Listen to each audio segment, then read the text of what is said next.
welcome to Drinking on the Edge, our 17th show. Joining me today are three vintners from Spain who I had the great pleasure to visit during the height of the pandemic. I had a fantastic time learning about Cava from them and their contemporaries there. We have Maria Pujol from Alta Alella. Hello. Welcome, How are you? Maria. Yes, well, Thank doing you. great. Joan Cuisine from Parés Balta. Hi, greetings from Barcelona. And we have Assis Suriol from his eponymous Can Suriol. Hey, I'm Suriol. Hi to everybody. To the U.S. consuming public, wine consuming that is, Cava, just to have you clarity, Cava, it's a Spanish denomination sparkling wine made predominantly in the Catalonia's Penedès district. Well over 90% of the Spain's production of Cava comes from this area. And it's predominantly from the three grapes Suriol, Parellada, and Macabeu, pretty much unknown to most Americans, but there they are. They're indigenous Spanish white grapes. And the production of these wines into sparkling date to the mid-19th century, gathered from traditional techniques learned from the French across the border there in Champagne. And aside to the three of my guests here, aside from the geographic location making it unique and the primary grape sources being relatively unknown outside of your area, how is Cava distinguished from other notable European sparkling wines such as Champagne, like I mentioned, Prosecco, Sekt, which you find in Germany and Austria, all of which are easily available to the U.S. consumer? What is unique about Cava?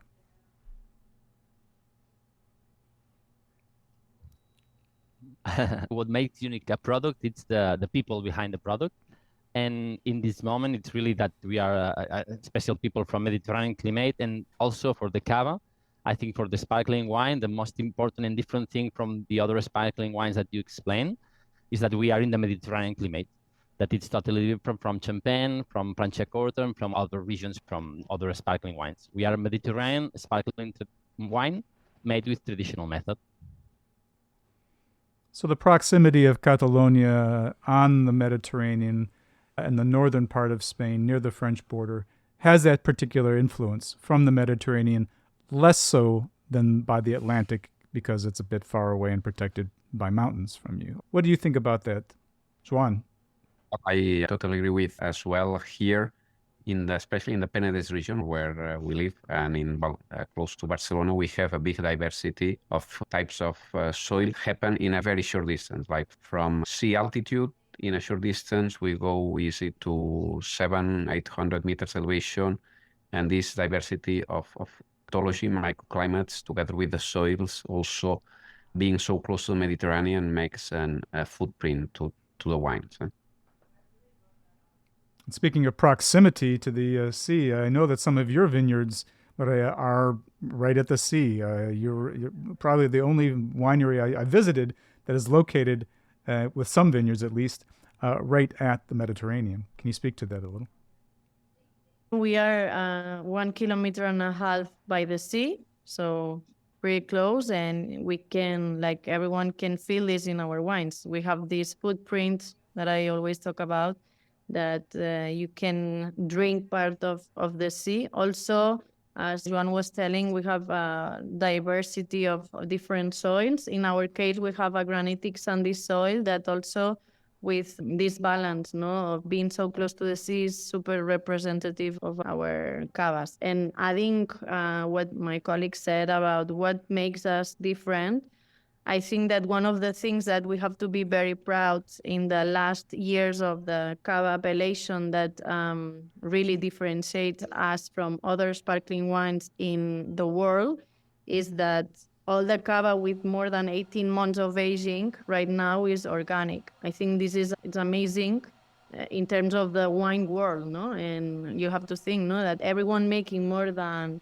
Cavas with more than 18 months of aging have organic grapes. So this is, I think, very important thing to differentiate us from the rest of the sparklings. No, we are let's define that a little bit. We'll come back to the issue of the soils. Again, you mentioned granitic sandy soils, but I know that's only part of the soils that you have there. We'll come back to the soil issue in a moment. But let's continue a little bit more. Let's focus a little bit finer on what you had mentioned, Maria, about the fact that any cava that is 18 months of age or more in the bottle before it's been released must be organically grown. That applies to all cava wines across the board. And so can we speak to these new regulations that help to define this specificity that is, as you mentioned, unique in the world of wine, that it must be organically grown if you can call it a cava of 18 months, and that cava of 18 months is, I believe, it's a Labrador Integral. This is another concept. So then if I'm a consumer and I see a bottle of cava and that's 18 months old, will it say organic, or was there a special stamp or name? Yeah. The aging of the cava is divided in different names, no? So the young cava, it's called cava de guarda, that it has to minimum 9 months of aging on the lees. And then... And that may or may not be organic. It may or may not. Exactly. Can or cannot. Yes. And then the next step, the next group is guarda superior. Guarda superior. Guarda superior includes reserva, gran reserva, and cava de paraje. Reserva, it used to be 15 months of aging on the lees. Now it's 18. Okay? And now, since 2020, by law, by regulation, if you are selling a cava labeled as Reserva Guarda Superior, it has to be 100% organic. How are you going to see this on the label? It has the stamp of organic, like the leaf, the organic leaf, the European organic leaf. Some people put organic, but if you see the leaf, the green leaf, it's organic. No? In US, you have a special back labels that they have to be approved by the college. Then it says made with organic grapes, I believe. That's our specific U.S. law. You cannot say organic. It's the USDA. It's the USDA that it says made with organic grapes. But if you work with cavas without sulfites, as we do, you can label it as organic cava. It's the regulation. It's a little bit different. It's very easy for the consumers, as always. That's not just the whole. Yes, that's very specific to the U.S. in terms of the organic issue of sulfites being added. It's different from to other countries in that regard. And the Gran Reserva? It has always been 30. Calificado, it's 36 months of aging, but it's not just only the aging, it's also a traceability related to a specific vineyard. So there are just 6 parajes in all Spain, like 6 Grand Crus or single vineyards, that a committee considered that they have uniqueness or singularity. And it's like a pyramid now. So we have Spain, that it's the whole appellation, 160 towns. Then we have 4 different zones. We are in the Comtats de Barcelona, that it's all the Catalan zones. And then subzones. In Catalonia, we have 6 subzones. And then the small part is the parcel, the paraje calificado. So it's like a pyramid. Assis, did you want to comment upon this? Yeah, no, it's, because now you are talking more about the specifications of the reglementation. That's Mireille says perfectly what it fits finally, the law finally. Very good. And are you also applying to this in your winery? For example, we don't apply not for Gran Reserva, not for Paraje Calificado, not because we don't believe in that, but really it's because what we say is we make all the cavas. For example, for Suriol, we only work with Reserva, with Guarda Superior, but then we sell all the cavas like Reserva. That means minimum 18 months with the lease. But normally, for example, in our winery, we always put the vintage, the date of disgorgement, and the date of tirage. It means that the people can understand all the different times and months in the different places. For example, now you have the cava. Yeah, I can see the cava too. Yeah, we have actually I have 5 examples from you all here today. I have one from you. Let's begin with you then, Assis.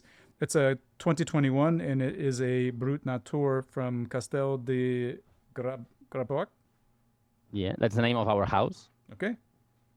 And because this is the cava from 2021, and the idea is that to make a cava, it's vintage 2021. It comes from Macabeu, Xarel·lo, Parellada, from different parcels of our farmhouse, different Macabeos, different Parelladas, and different Xarel·los. And then we make the tirage in 2022, signs 2022, 2023, and now 2024 for this more or less between 1 year and a half, 2 years. It's in the bottle aging.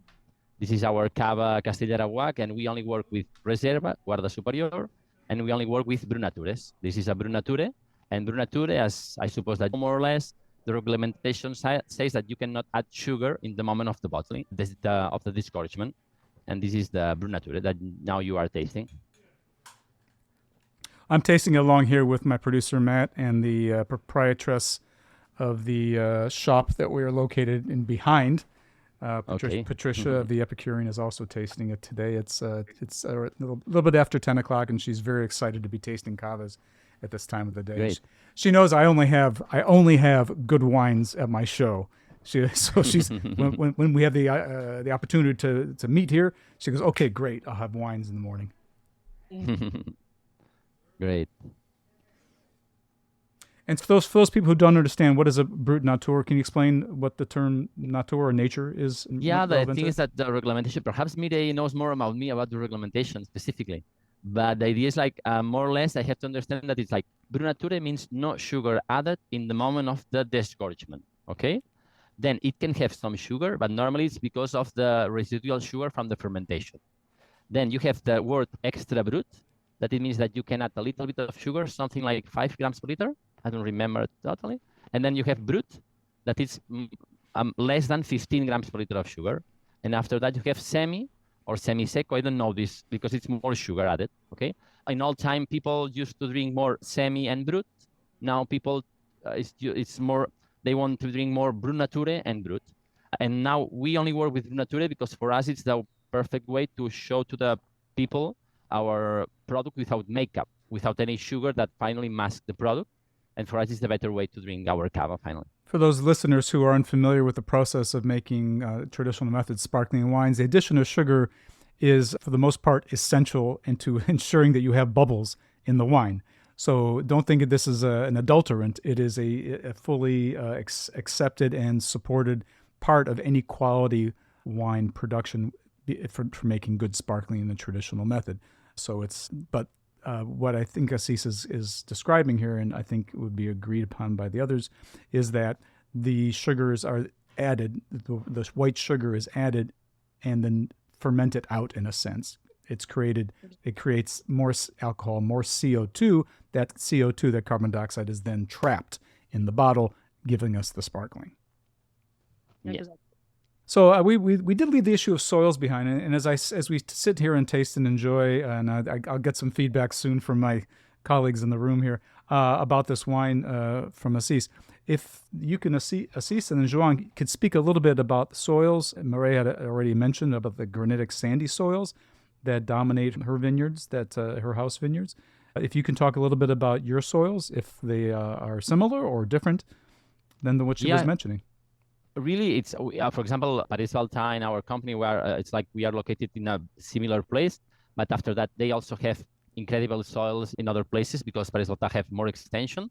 We really have our plot, it's only 30 hectares surrounding our house where we live, and the soil, it's really what we say like Frank, that it's really it's clay with some also calcare in the soil, because it's calcare being chalk limestone. Exactly, that's the typical soil from this place. And also the idea is like we have more or less the profundity of the soil. Normally it's height. We have a long place where the roots can go down, and then also the normally it should to be it's help us because it's like a place to keep water. But now, when all the people from here knows, we are in an extremely dry. And really, the problem is that we have the soils are totally without water for 3 years. And it's really this year, it's really complicated, and we will see what will happen finally. But really, this is really the typical soil from our place. And also, it's interesting to know that we are very close to Louis, that it's like the white village, because it's like also Parés Balta is very, very close from this place, that it's a place with calcareous. It's with a lot of calcareous, that finally that it's typical to give a lot of acidity to the cava, to the sparkling wines. And it's really good for that. Yeah. Joan, speak to your soils a bit, please. Yeah, as he was mentioning, closer to the sea, here south of Barcelona, the closest beach we have, it's Sitges, Vilanova, that they are like 15 minutes drive, 15 kilometers as well from here. That's all about calcareous, calc soils, and some limestone, chalky areas. When you go a little bit higher to, I would say, after 450, 500 meters, or a little bit before, that gets mixed with clay. And the higher parts, it's a lot of clay, mainly red clay, some whites and reds clay. And it's as well, these are areas that they are cooler areas, and everything happens later as compared to the more flat area of Penedès or to the coast, where it's harvest in the mountains that starts one month and a half or even 2 months later than the ones that they are next in front of the sea.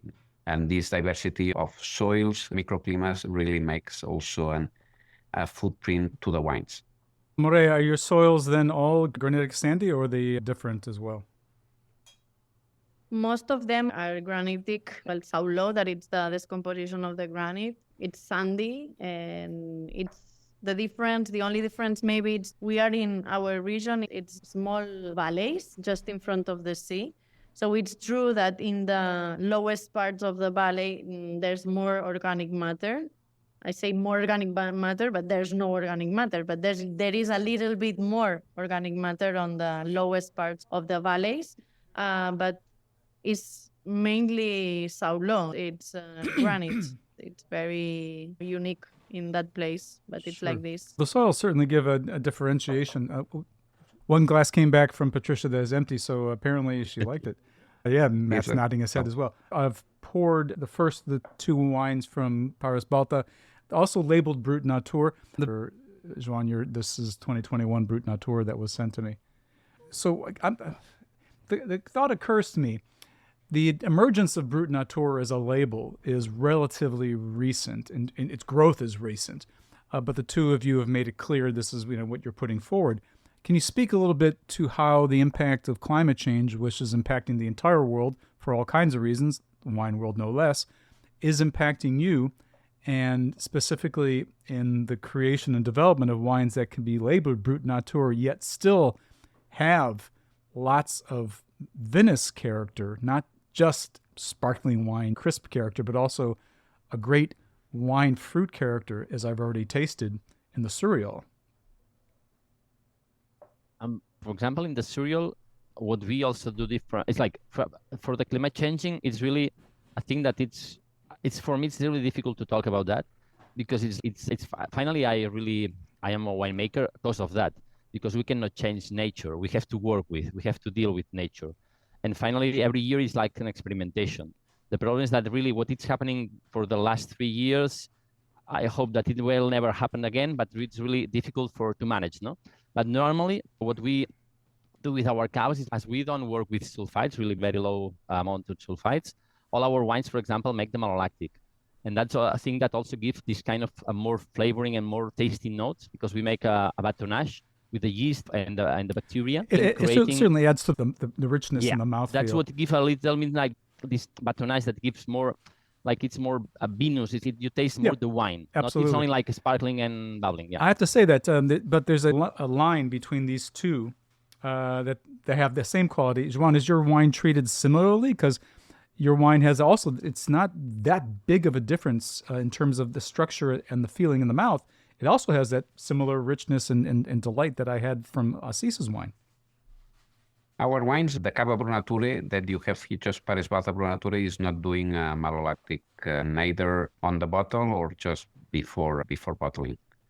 Only we have had a couple of exceptional times that has happened, but it's not the usually. But the aging as well itself, it's also bringing this mouthfeel that combines fruit and taste from the aging. More this, it brings a little bit more creaminess of it, a smaller bubbles, that it's really a nice experience. But you are speaking about Brut Natures, and here even in Spain where we are, there has been like the place where Brut Nature consumption has been historically, and the most important one, it's Catalonia and especially Barcelona. That's a big difference. If you go here in Spain, we are like We have every 200, 300 kilometers, the landscape change, language change, culture changes.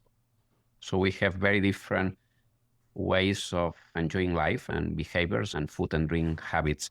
And Nature historically has been drinking and is still now mainly in Catalonia, where there is the highest consumption per capita of sparkling wines in Spain.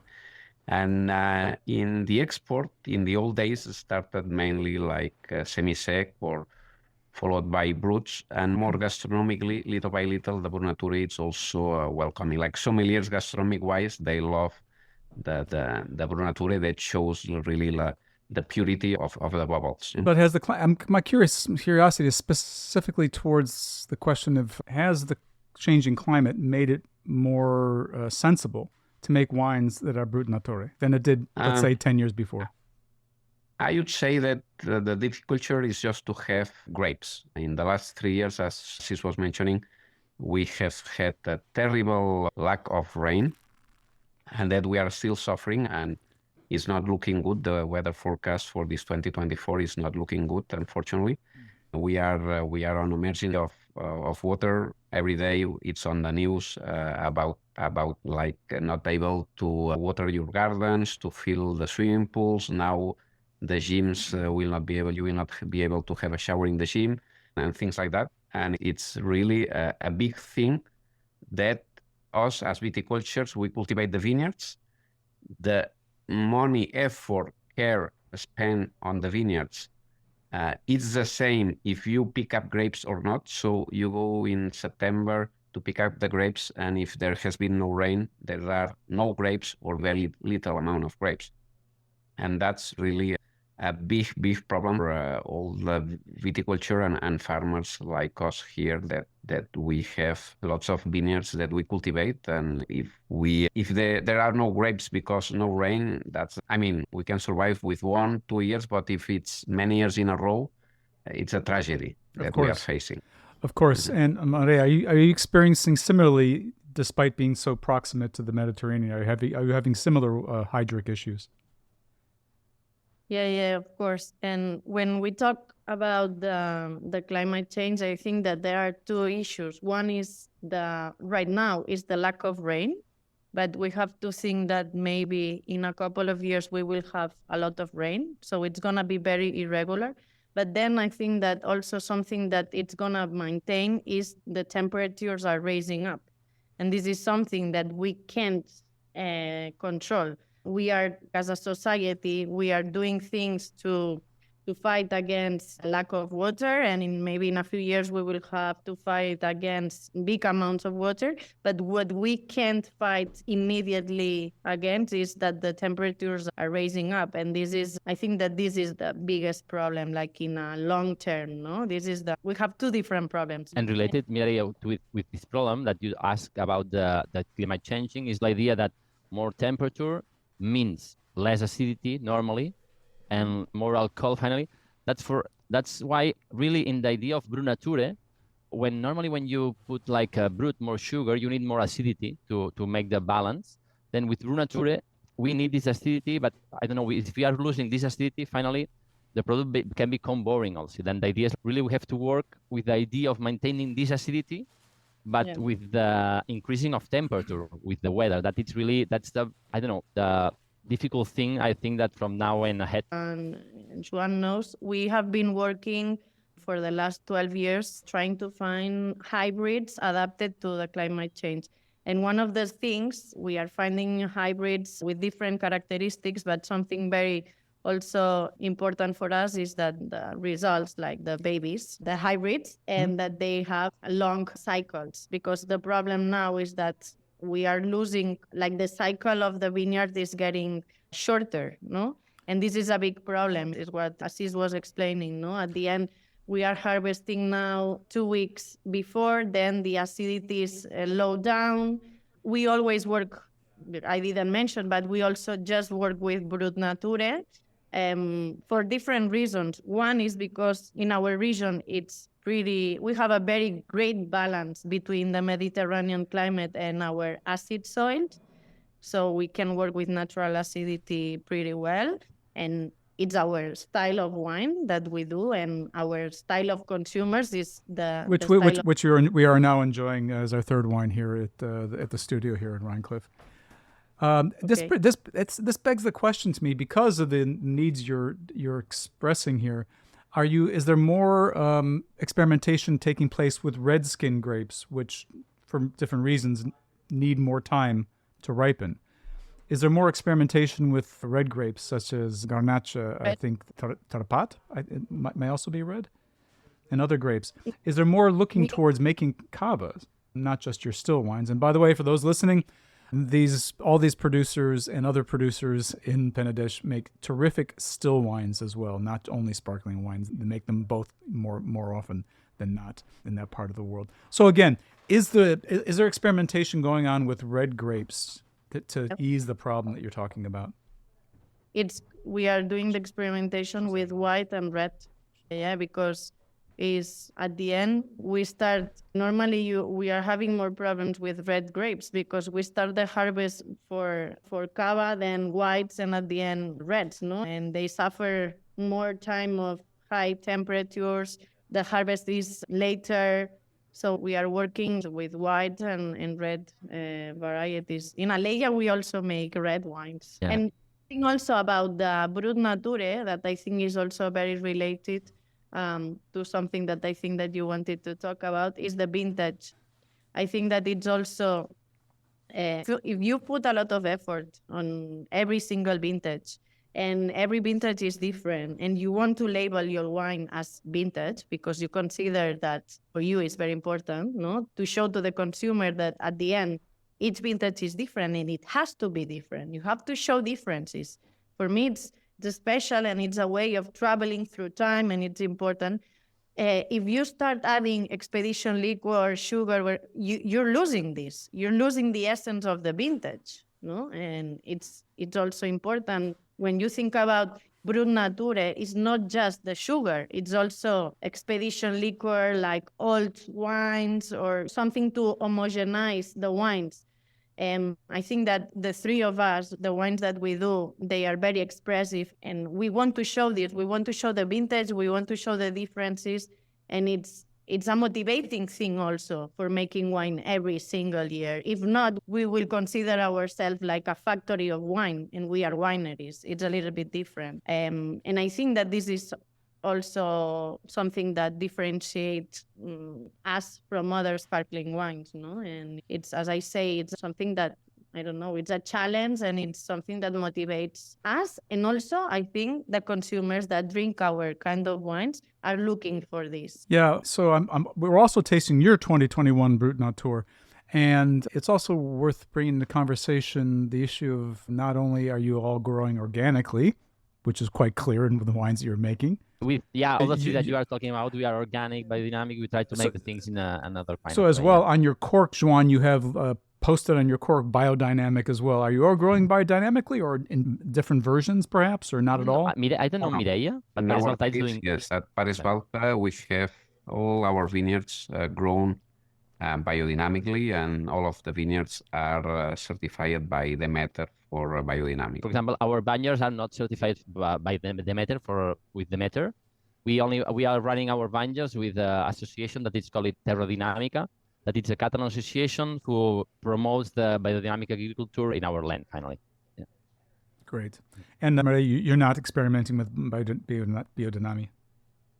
No, we work, like most of our cavas are without sulfites. So we've been working with another kind of concept of wines, and we are investing a lot in trying to find grapes that are resistant to climate change. I don't disagree with biodynamic. I think that the attention that you give to the vineyards when you work biodynamic is amazing, and we try to use some of the practices. But right now, we have another priority that is finding adapted grapes, and this is a lot of work too. So we are more focused on this. Many years ago, I was speaking at a Pinot Noir conference in Australia, and I was just kind of a quick add-on to the conference. I'm not a star speaker, as you can probably already hear. But the star speaker of this one particular conference in the Mornington Peninsula was Albert de Villaine. who was looking after his family's little property called Domaine de la Romanée-Conti.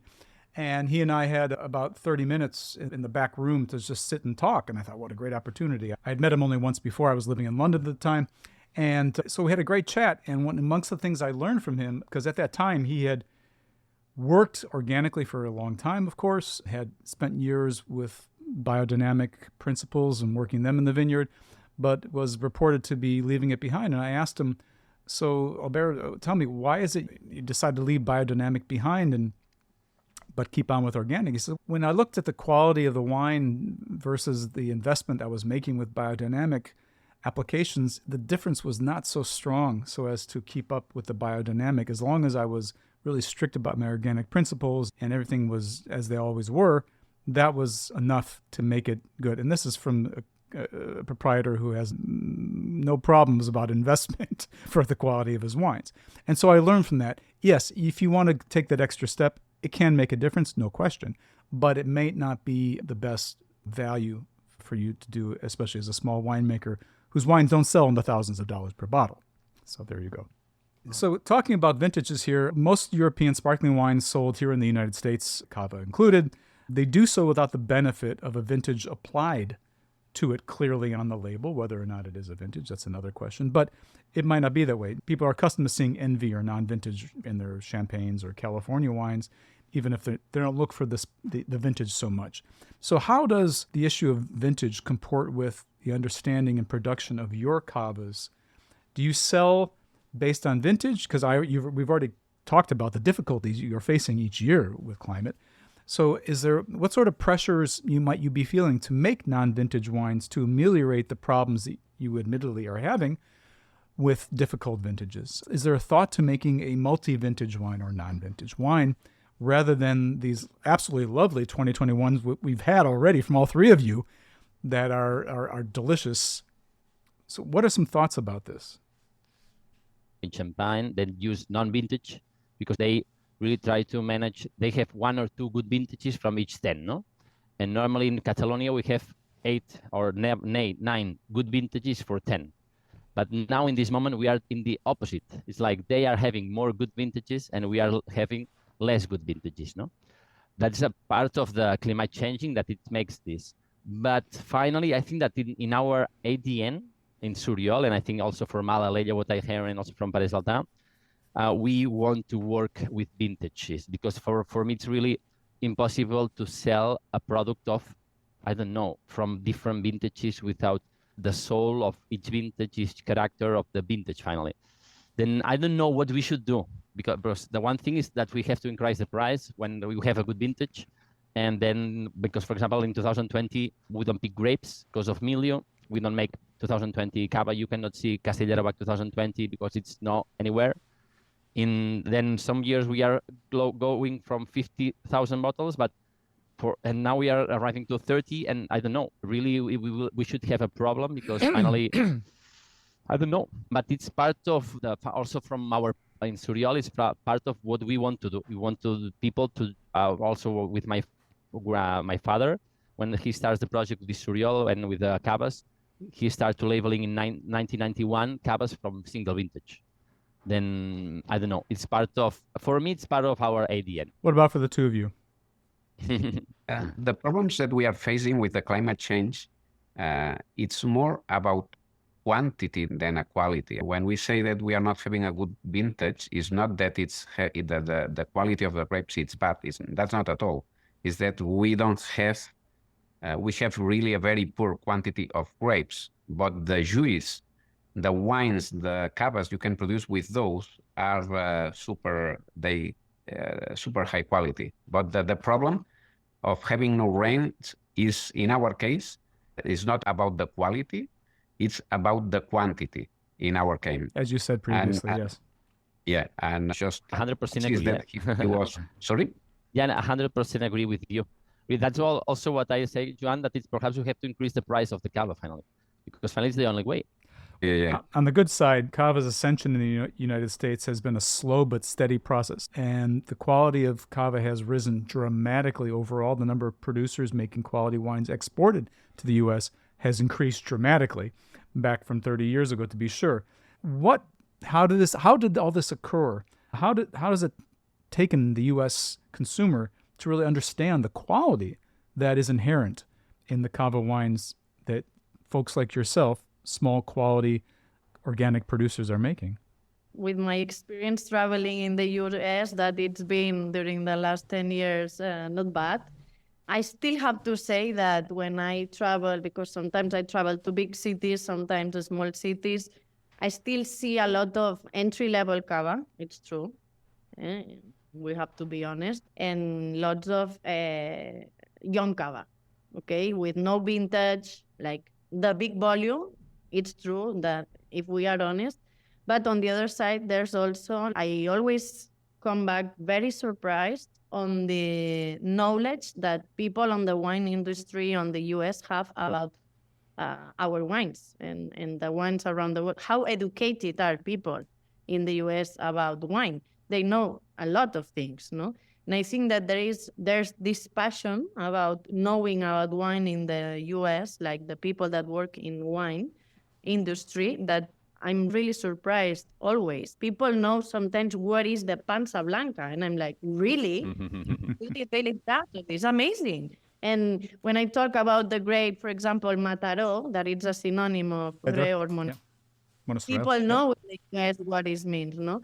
So I think that also it's not just what we have done in terms of producers, that it's true that most of producers have been, betting for exporting our wines, no? And traveling and explaining and doing a lot of communication. You're saying earlier about how you travel to big cities, maybe smaller cities. It was my pleasure to have been in Louisiana a lot at the end of last year for a project I was working on with rum. But when I was in Lafayette, it's a smaller city, there was a Spanish restaurant and wine bar on the main street, and small place, lovely outdoor area, and they had a couple of good quality cavas on their list. I'm sorry, none of the three of you, but there were other people that you would respect. And it was nice to see that in a second-tier city in Louisiana.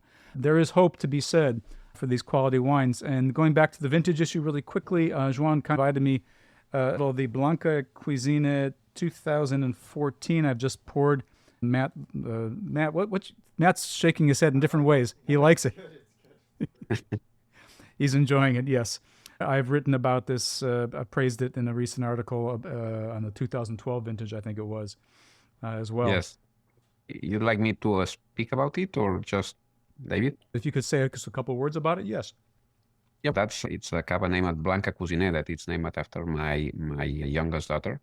And you are enjoying vintage 2014, that it's mainly, grape-wise, it's mainly Xarel·lo, that it's a grape that we really like, and a small touch of Pinot Noir and Chardonnay, but really small, and long aging. So it has been like around 8 years with the lease, and that brings really a lot of the taste and to aromas, aging aromas, that they are really pleasant.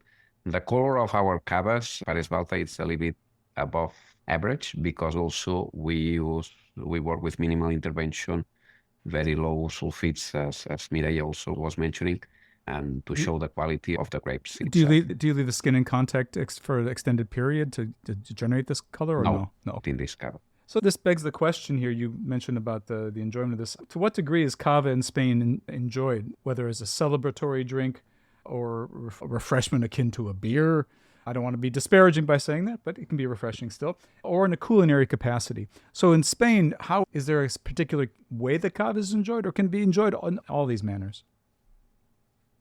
It's changing. How so? Thank God. It's changing a little bit. It has, for many years, it has been a drink of celebration. It's true. We have to be honest. And it's still. And also for dessert, as one of my colleagues was telling, I think Assis was telling, like the concept of seco, semi-seco. It's a sweet cava that our grandparents used to drink for dessert. But this is changing a lot. Now cava is a very gastronomic drink, and people understand that that the versatility of the cava is incomparable with any other kind of wines. And it's changing a lot. Most of the people are using cava now for entire meals as a daily drink.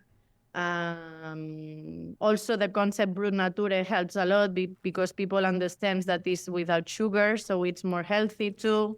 So there are lots of things that are related, no? But it's changing a lot. Like people now are consuming cava as a daily product. It's maybe not, it doesn't have the power of wine yet, but it has changed a lot during Yeah, the but that's as Mire say, like when I was young, we are here and we make more like Christmas season for cava. You make more disgorgements and more like bottlings and things for Christmas season. Nowadays, we don't make anything for Christmas. It's like really we sell the product during all the year around, and really people in Catalonia, as Joan explained at the beginning, is in Catalonia people eat with cava a full meal. It's 100% in our IDN. In the rest of Spain, it's not so usual. They tend to be more for celebrations and these kind of things. But now also we are changing that to all over the world because as you can see now, you have Brut Natures in US and that are in the market. And for example, I think that also Mireia explained, I think that thanks to the great knowledge of wine and wine lovers that we have in US and people like prescriptors that really drink things, finally taste cava, and really it's an incredible product that can match for a lot of things. And that's what makes now cava a successful drink, because it's like when you taste it, you don't need any more words. You taste it and it's really great. The Brut Nature for, I don't know, a lot of different kinds of cuisines by the glass. And I don't know, also in US that you have a lot of these different, I don't know, cultures, and it works really with a lot of things. Yeah. Yeah, on the top that of as he is mentioning as well, and Mireia, I think that in US especially, I mean, the wine knowledge of professionals has increased a lot, but gastronomy, the quality of gastronomy in US, it has grown dramatically, and as I said, not only in the very big cities, I don't know, like New York, Chicago, San Francisco, but you go to smaller places and you find places that they really care about what they serve, about the food and the drinks. And that is helping a lot to smaller producers like all of us here, that people cares more about the quality of what they drink and what they eat. And this in US, I have been traveling to US for several decades, and I have seen an incredible progression in a super good way. And it helps a lot to drink quality wines, quality cavas, our case. We had a great re-meeting this past autumn at Little Spain in Manhattan during the annual Great Match of Spain. I remember, yes, it was great to see you again, Joan, and they helped brought us here today. Question, so in light of enjoying cava, and by the way, though I would gladly enjoy all three of your Brut Nature that we had first in just by themselves, they're delightful. So to drink by themselves, Joan, this 2014, it's not the wine I want to drink by itself. This wine demands to be paired with food. It says, I need to sit at the table. I'm heavy. I want to sit at the table. The wine is not heavy necessarily in the right context, but it's outside of the parameter of your previous wine with your colleagues' previous wines. It's almost a different category, shall we say, almost of cava. So that something that's aged, and a long-aged vintage, 2014, should be treated with the same consideration as an aged vintage wine, still wine, to be considered at the table. So I want to make a clear distinction between this wine and the previous wines and the final wine that we'll be tasting shortly. This brings me to the point to ask you all, what are your favorite, or just maybe one favorite, food pairing with one of your cava wines, both in Spain and when you do travel to the United States? When I travel to US, I love it with shellfish and oysters. That this is something that we don't have, especially on the coast, East Coast or West Coast.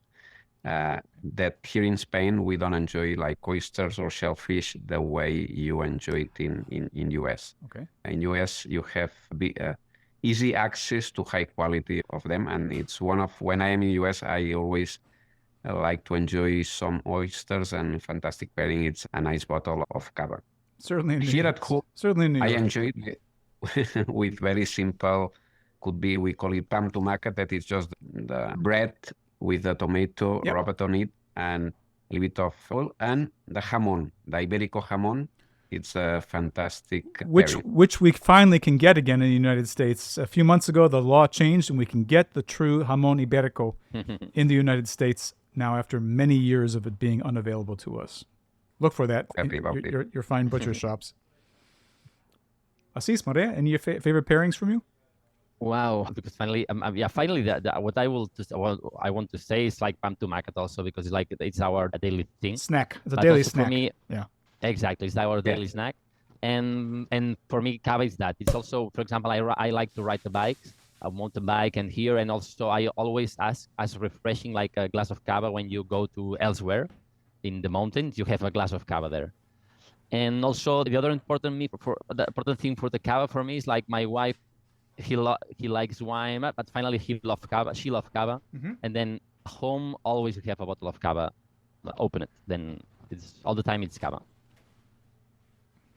All right. It's a must to have it on the fridge. It's a must. It's what I like when I go out with my friends, that even if they are not in wine or in the wine world, my husband, they know that I will always ask for Cava when we are in a restaurant. It's what I mainly drink. Now that no one is hearing us, I drink a lot of bubbles. It's what we're talking about, the versatility that Cava gives you when you have to eat anything. If someone is inviting you to their house and you don't know what you're gonna eat, just bring a bottle of Cava. It will work. It will work. And it's like this. It certainly will. And lastly, we only have a couple minutes left. Lastly, Catalonia is a popular tourist destination for many nationalities, including Americans. So what has your winery individually, each of you, in place to welcome new visitors, not wine professionals like myself? Thank you all for inviting me and having me as your guest. But for the novice, somebody who maybe is not informed about Cava or Catalonia, what do you have in place that might welcome them in particular? In our case, as we are so close to Barcelona, we opened officially the doors of our visitor center in 2012, so now more than 10 years ago. And we are receiving right now 10,000 people every year. That in a winery like ours, that we are not big, it's a number. It's such a number. We are trying to give them a very personalized wine tourism, and always related to gastronomy and other arts like music, theater, painting, because I think that wine is for enjoying, and this kind of pairings with different kinds of arts, it's another way of introducing people to the wine world in a more easy way and more enjoyable way, no? We don't have to be super technique, no. We just need to arrive to the people, to the consumers through an experience. And I think that it's a great opportunity because as wine makers, producers, we have always been like in contact with our consumers through a bottle of wine.